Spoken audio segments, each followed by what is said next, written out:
Hello, and thank you for joining the CMS Primary Care First Informational Webcast. To hear today's presentation, please turn on your computer speakers, or you can dial into the audio conference line via your phone at 800-832-0736 and enter the room number 324-5974 # when prompted. To avoid any audio issues relating to an echo, please connect your audio using only one of these options. For optimal sound quality, we recommend listening via your computer speakers. During today's presentation, all participants will be in a listen-only mode. Please feel free to enter any questions you may have throughout today's presentation in the Q&A pod displayed on the right-hand side of the meeting room window. Materials from today's presentation will be available on the CMS website at a later date. It is now my pleasure to turn the webinar over to our presenters for today. Hello, and welcome to the Primary Care First Informational Webcast. My name is Gabrielle Schechter, and I am Model Co-Lead of Primary Care First. The purpose of today's event is to provide an overview of Primary Care First, and that includes its aims, how it's structured, and some information about how to apply. Before we begin today's event, our director, Adam Bowler, would like to share a few remarks about why this model is so important and its potential benefit to you and the patients you serve. Hi, I'm Adam Bowler, Deputy Administrator of CMS and Director of the Center for Medicare and Medicaid Innovation. Thank you for joining us today as we introduce the Innovation Center's next primary care initiative.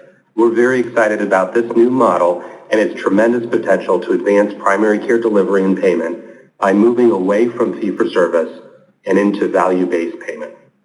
We spent the last year listening to stakeholder feedback and building on lessons learned to design a new option for primary care practitioners across the United States that's responsive to what we've heard. Our goal is to let doctors do what they do best, take care of patients. Please help us spread the word to all of those who are interested, and stay tuned for many events over the coming months by signing up for our listserv and following us on Twitter. Thank you again for joining, and now I'll turn it to the team to share details on this groundbreaking model that represents the future of primary care payment in the United States. Thanks, Adam. So I have the pleasure of introducing today's presenters. First up, we have Nicholas Minter, the Director of the Division of Advanced Primary Care here at the Center for Medicare and Medicaid Innovation. I've already introduced myself. I'm Gabrielle Schechter, Primary Care First Co-Lead. And I also have the pleasure to introduce Leah Hendrick, the other Primary Care First Co-Lead.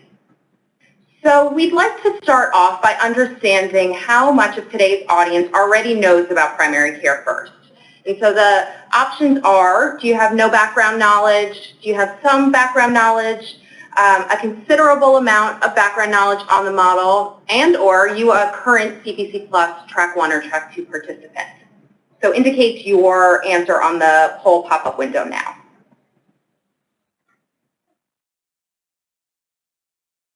Okay, thanks so much for responding. So our goal is to increase your knowledge about Primary Care First today and to help you decide if participation is right for you and your organization. So thanks for participating. So we'll start now by talking about what Primary Care First is, and I will turn it over to Nicholas Minter to provide that initial overview. Nick? Thank you very much, Gabrielle. The Primary Care First model builds upon the experience of the Comprehensive Primary Care Plus model. CPC Plus, as it's called, is a 5-year primary care model that began in 2017 and is currently being tested in 18 regions nationwide. The model has 2 tracks, both of which are focused on making upfront investments in primary care practices to enable them to develop advanced primary care capabilities that would otherwise not be possible in a fee-for-service environment. CPC Plus tests whether this financial investment, alongside robust learning resources and provision of data, can improve quality and reduce costs in the long term. Track 1 is aimed at practices just beginning to develop many of the required advanced primary care capabilities. Track 2 is for practices further along this transformation and includes resources for managing the complex chronic population, as well as a partial population-based payment to begin moving practices away from fee-for-service. Primary Care First, in turn, focuses on rewarding practices for driving focused, measurable outcomes based on the application of these advanced primary care capabilities. The model enhances practice transparency through improved data feedback and a simplified payment system, provides resources to incentivize the provision of care for the high-need and seriously ill populations, and reduces the reporting burden of participation compared to fee-for-service or the CPC Plus model. All models in CMMI define success through the improvement of quality without increasing costs, reducing costs without reducing quality, or achieving success on both parameters. The Primary Care First model aims to meet these goals through a targeted approach that empowers primary care practices to focus their efforts on meaningful, manageable goals. The model seeks to reduce costs by reducing avoidable hospital admissions or acute hospital utilization. We believe that primary care practices can have a meaningful impact in preventing avoidable hospital visits, which will have an outsized impact on cost and quality. To ensure that practices seek to improve quality over the course of the model, the provision of any performance payment will be contingent on meeting certain quality standards. Failure to meet these standards will result in a downward adjustment, underscoring the importance of maintaining quality as practices become more effective and efficient at reducing costs. The right side of the slide you see before you covers some of the basic attributes of the model. Primary Care First is a 5-year model test. The model focuses on providing practices greater flexibility through a payment model that is not tied to fee-for-service, increased transparency through a more focused set of requirements, and the model seeks to reward practices that are able to drive outcomes through a significant performance-based adjustment. The model includes payment options for practices that specialize in complex chronic patients, as well as those who want to focus on caring for seriously ill patients that are not currently having their care appropriately managed. Finally, like the Primary Care First model, like CPC Plus before it, is a multi-payer model. We understand that a single payer cannot drive primary care transformation alone. We are looking to work with other payers to align with the Primary Care First model in the areas of payment, quality, and data provision. Our goal is for practices to be able to focus on providing care for their patients with less administrative burden due to uncoordinated payer requirements. Primary Care First will be offered beginning in 2020 in 26 total states and regions. This total includes the 18 states and regions where CPC Plus is currently being tested, coded on the map in blue. New practices not currently participating in the CPC Plus model are eligible to apply in the first year in these states in 2020. Additionally, the model will be tested in 8 additional states in the first year of the model. These states are Alaska, California, Delaware, Florida, Maine, Massachusetts, New Hampshire, and Virginia. Please note that current CPC Plus participants will not be able to apply to begin the model in 2020. We plan to solicit applications from practices that would like to move from CPC Plus to the Primary Care First model for 2021 at a date to be designated in the coming year. And with that, I'll turn over the presentation again to Gabrielle. Thanks, Nick. So we will discuss now, give some details about Primary Care First and how it's structured. And so we designed the model to accommodate providers that specialize in the care for various patient populations. And so we have multiple payment model options for various providers. The first of these options is the focus of today's presentation, and it's the Primary Care First general payment model that's focused on advanced primary care practices moving off the fee-for-service treadmill with greater opportunities for reward and limited downside risk. And that's for their existing patient population with whom they have an existing relationship. There's also an opportunity within this general model for practices that specialize in care for complex chronic patients to receive payments that are enhanced relative to historical Medicare fee-for-service payment amounts, and that's in recognition of the significant care needs of those populations. So the second option is for high-need populations, and it's the Primary Care First High-Need Populations Payment Model option, and that provides a pathway for practices that are interested in taking on a new population of seriously ill patients, and those patients would lack a primary care practitioner or effective care coordination. Practices will have the choice to participate in option 1 or in option 2, or they could participate in both options 1 and 2. And so we'll describe the differences in eligibility and talk more about the payment model differences in just a few slides. So we'll turn now to talking about the work that primary care focuses on, and specifically how Primary Care First orients the care delivery model. So primary care practitioners really achieve better care at lower cost through innovations in their care delivery. And Primary Care First practices will enter the model with advanced primary care capabilities. And they will leverage their new payments, which we'll discuss in a moment, to strengthen their delivery of 5 comprehensive primary care functions. First, access and continuity builds on the patient-provider relationship to ensure patients receive the right care at the right time from the right care team member. Care management supports the optimal management of complex care targeted to those most likely to benefit. Next is comprehensiveness and coordination, which increases the breadth and depth of primary care while facilitating care for patients as it occurs outside of the practice.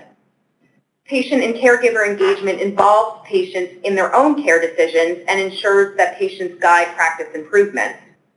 And lastly, plan care and population health capabilities enable practices to meet the preventive and chronic care needs of the entire population. Primary Care First practices will have the freedom to innovate their care delivery approaches based on the unique needs of their patient populations, which of course they know best. But practices will determine where to invest their payments based on the interventions that they believe will help them achieve the model goals which are to improve patient experience and quality and to reduce acute hospital utilization. So while the specific approaches will be based on primary care provider expertise rather than CMS guidelines, the broad activities of care delivery will be what's described on the slide. So with an access and continuity, all practices will provide 24/7 access to a care team practitioner with real-time access to the EHR. And practices serving complex chronic patients and those that have attributed SIP patients, which we'll get more into in a moment, must deepen their work by providing callback to patients and other care providers. In terms of care management, all practices must provide risk-stratified care management, and practices serving complex chronic patients and those that have attributed SIP patients will deepen this work of care management by engaging patients in healthcare planning and ensuring that patients receive appropriate services from other providers, such as DME items and services. Comprehensiveness and coordination in that area of work, all practices will integrate behavioral health care and assess patients' psychosocial needs. And practices serving complex chronic patients and those that have been attributed SIP patients will deepen this work by creating an inventory of services and supports in the community to address their patients' complex psychosocial needs. In patient and caregiver engagement, all practices will implement a regular process for patients and caregivers to advise practice improvement. Practices that are serving complex chronic patients and those that have been attributed SIP patients will deepen this work by engaging families and caregivers in patient care. And lastly, in plain care and population health, all practices will set goals and continuously improve upon key outcome metrics.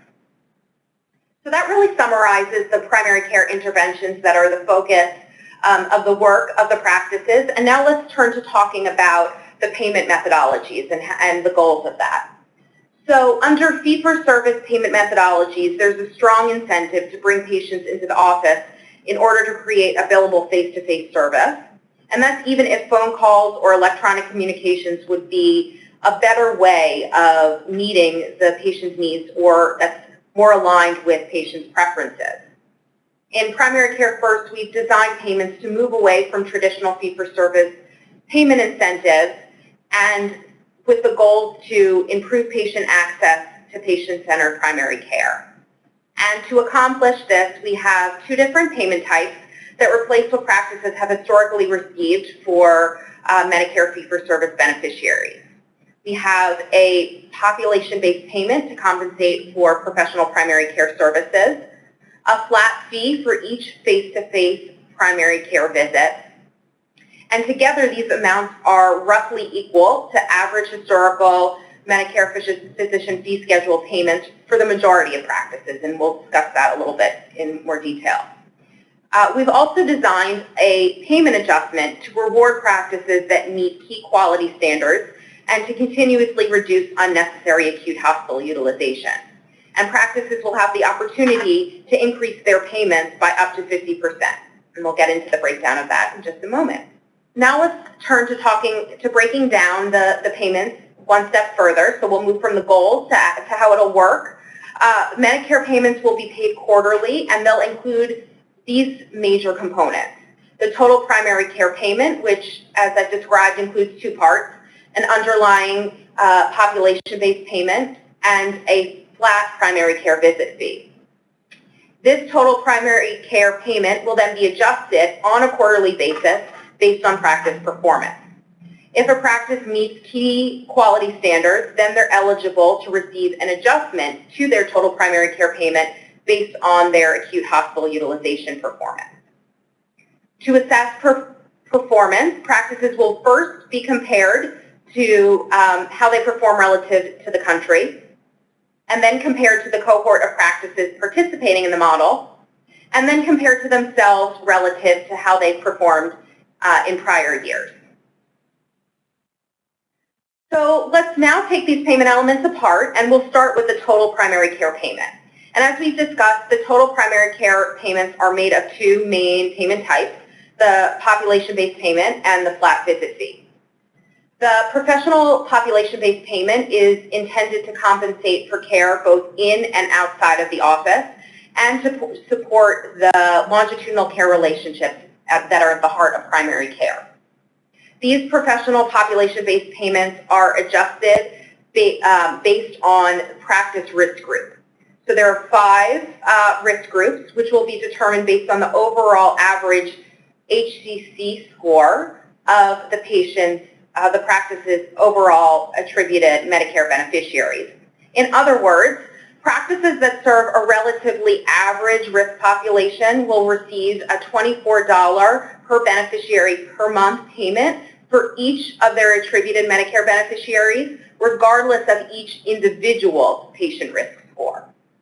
A practice that specializes in the care of a high-risk, complex chronic patient population will receive $175 per beneficiary per month for all of their attributed patients. And in order to promote delivery of face-to-face services, which of course are necessary in many cases, each primary care service, which includes evaluation and management services, and we can provide more detail in the Q&A section about what specific services are included in this amount, they will receive the same flat fee amount of $50 per patient encounter. So this replaces the documentation and coding burden required, and this amount will be stable regardless of the level of service provided. And we price the amount of $50 per face-to-face patient encounter to be roughly equivalent to a level 2 evaluation and management service, which is reflective of the care intensity of many primary care visits. And now I'll turn it over to Nick to describe how we're promoting improved outcomes in the performance-based adjustment. Thank you, Gabrielle. The next few slides will walk through iteratively the steps that CMS will take for determining each practice's performance-based adjustment on a quarterly basis. The first check that CMS will do, or the first step in this process, is to determine whether or not a practice met the minimum quality standard on a number of measures, collectively known as the quality gateway. If a practice does not meet the minimum for any one of the quality measures that we will define later, then they automatically receive a 10% downward adjustment on the total primary care payment for the next applicable year.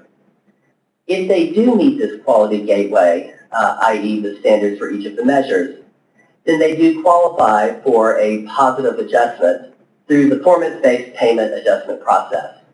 Please note that in year one, because the model is just beginning and we do not have prior experience while in the model, the quality gateway check will not apply to practices, and they will move to the first step of the PBA process, the national adjustment.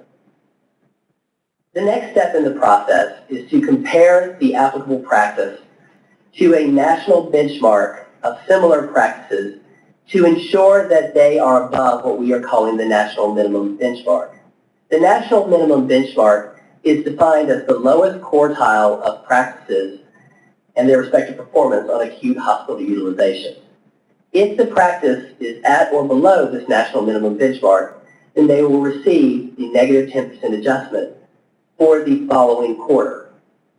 If they are above the national minimum benchmark, then they will continue in the process to determine whether or not they are eligible for a positive performance-based adjustment. The next step in the process is the cohort-based adjustment. In this step, an eligible practice is compared to other practices that are enrolled in the model. Those practices that are in the bottom 50% of enrolled model participants will receive zero adjustment in this step of the process. However, they may be eligible for a continuous improvement adjustment, which we will discuss in just a moment. If the practice is in the top 50% of practices in the model, then based on their position in the cohort eligible for a positive adjustment, they will receive a positive performance-based adjustment. As you see here, if they are in the bottom quintile of eligible practices, their adjustment will be 6.5%. The next quintile receives a positive adjustment of 13%, the next is 20, then 27, and the top quintile of practices eligible for the cohort-based adjustment will receive a 34% increase to their primary care payment in the next quarter. The final performance-based adjustment that CMS will make is to determine whether or not a practice is eligible for the continuous improvement bonus. This bonus is determined based on where a practice fell in the eligibility for a cohort or national-based adjustment. Practices that performed at differing levels will find that their continuous improvement bonus is roughly equal to a third of the total performance-based adjustment that they can achieve. In determining whether or not a practice qualifies for the continuous improvement adjustment, CMS will analyze whether or not practices made a meaningful improvement in their performance in reducing acute hospital utilization compared to their own performance in the prior measured quarter. Practices that achieve this meaningful improvement will receive a continuous improvement bonus commensurate with their performance level as described in the table here, such that top performing practices that also receive the continuous improvement adjustment will receive a total of 50% increase to their total primary care payment through the PBA process. Please note that even those practices that are not meeting the nationwide benchmark may still receive a 3.5% increase to their total primary care payment if they continue to improve quarter over quarter. And with that, I will turn it back over to Gabrielle. Thank you for walking us through that, Nick. Very helpful description. And we know we get a lot of questions related to the performance-based adjustment, so that was quite helpful. We'll turn now to talking about the primary care first high need population payment option. And we've designed this payment option for practices interested in serving seriously ill populations and assisting them to reintegrate into primary care, really giving patients that are receiving a fragmented care pattern a home in the healthcare system. In order to be eligible, a practice must demonstrate relevant clinical capabilities and opt into this component of the model. And this includes Medicare enrolled clinicians who have historically provided hospice and palliative care services and now, for the sake of this model, or have recently started to bill for Medicare Part B services and will either partner with a primary care practice that's participating in the model or participate directly in the model. And practices will be paid for SIP patients in the following way. So if a SIP patient has indicated to CMS that she's agreed to participate in the model, the SIP patient will be placed on a practice's list of SIP beneficiaries. The practice will receive a one-time $325 payment for the initial visit with the SIP patient to account for the intensive outreach and engagement and associated activities with the first visit. For the following 12 months, the practice will receive monthly SIP payments of $275 PBPM.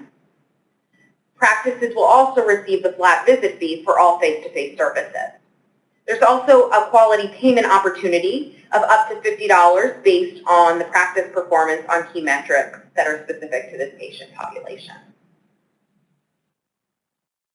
The quality strategy includes measures that are actionable, clinically meaningful, and aligned with CMS's broader quality measurement strategy. In Primary Care First, we're introducing a quality gateway, which Nick described, that ensures that practices are meeting or exceeding a threshold of quality of care as they engage in strategies to reduce utilization.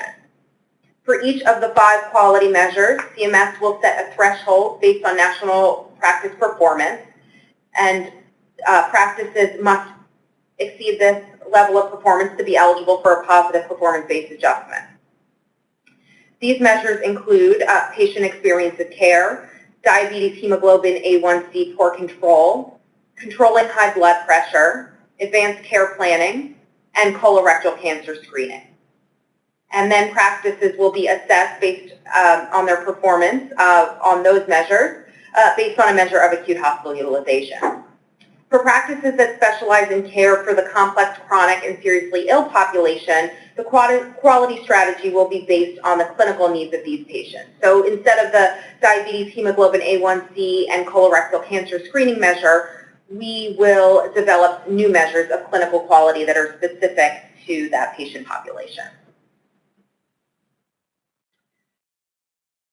So one of the key innovations in Primary Care First is our data sharing strategy. And CMS will offer participating practices actionable data to inform their efforts to impact patient experience, clinical quality, and utilization.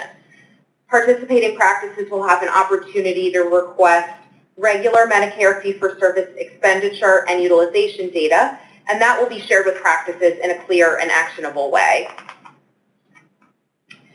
This data feedback is really, really important for practices to reduce the cost of care and unnecessary utilization, and for healthcare operations, including care coordination and population health management.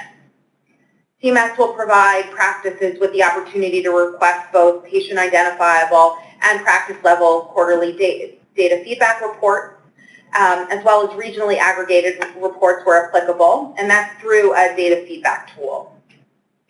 These reports are interactive, and they'll offer the flexibility to drill down to beneficiary-level data, including emergency department visits, hospitalizations, and other high-cost services used in the previous quarter, such as imaging.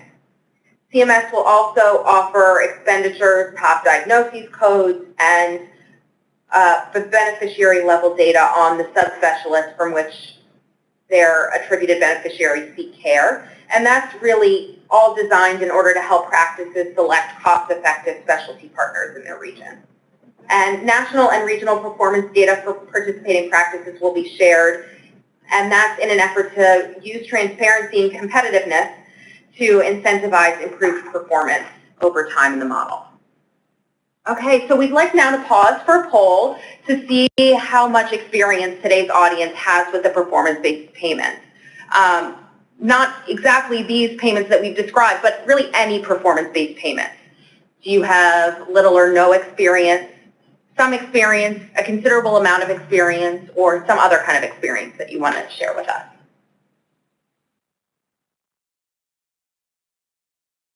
Okay, thanks very much for responding. We'll close that out now. And as we described, performance-based payments are a really important part of primary care first. So as you prepare to apply and participate in the model, we'll provide more guidance on performance-based payments and other model design details. And now